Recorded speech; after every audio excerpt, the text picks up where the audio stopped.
दोस्तों, जीवन भी एक कहानी की तरह ही है।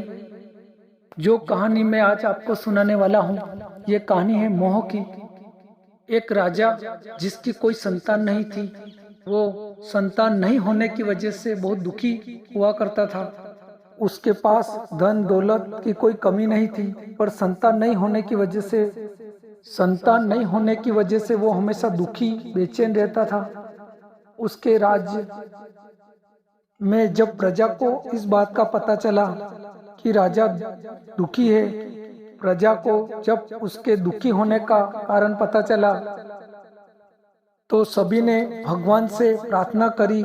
सभी की एक साथ प्रार्थना होने की वजह से भगवान ने वो प्रार्थना सुन ली, और जब राजा को एक दिन उसकी रानी को एक सुंदर बालक ने जन्म दिया।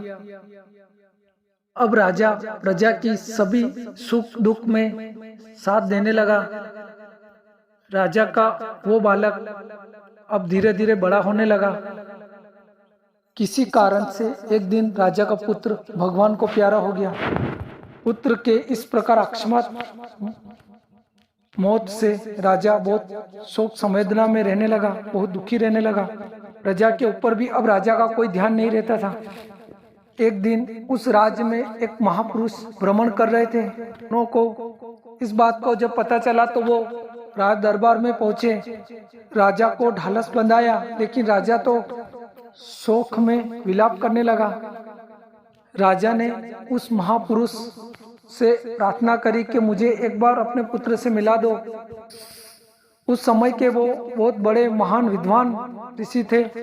उन्होंने राजा को इस प्रकार विलाप होते देख उन्होंने कहा कि मैं तेरे पुत्र को यहाँ नहीं बुला सकता, लेकिन तुझे मैं उससे मिला के तेरे राज में वापस पहुँचा दूंगा। राजा बहुत प्रसन्न हुआ। वो महापुरुष के साथ देवलोक गमन गया। देवलोक पर जाने के बाद उसने अपने पुत्र को पहचान लिया। उसने अपने पुत्र को देखा, निहारा। हर बार देखने पर भी उसके पुत्र का उस पर ध्यान नहीं गया, तो वो उसके समीप गया और उससे लिपटकर रोने लगा और बोला, पुत्र मैं तुझे लेने आया हूँ, मेरे साथ चलो। पुत्र ने कहा, आप मेरे पिता हो, लेकिन किस जन्म के पिता हो ये मुझे ज्ञात नहीं है। मुझे तो अपने सभी जन्म याद है। कृपा करके आप मुझे ये बताएं कि आप मेरे किस जन्म के पिता हो। मुझे तो कुछ याद नहीं।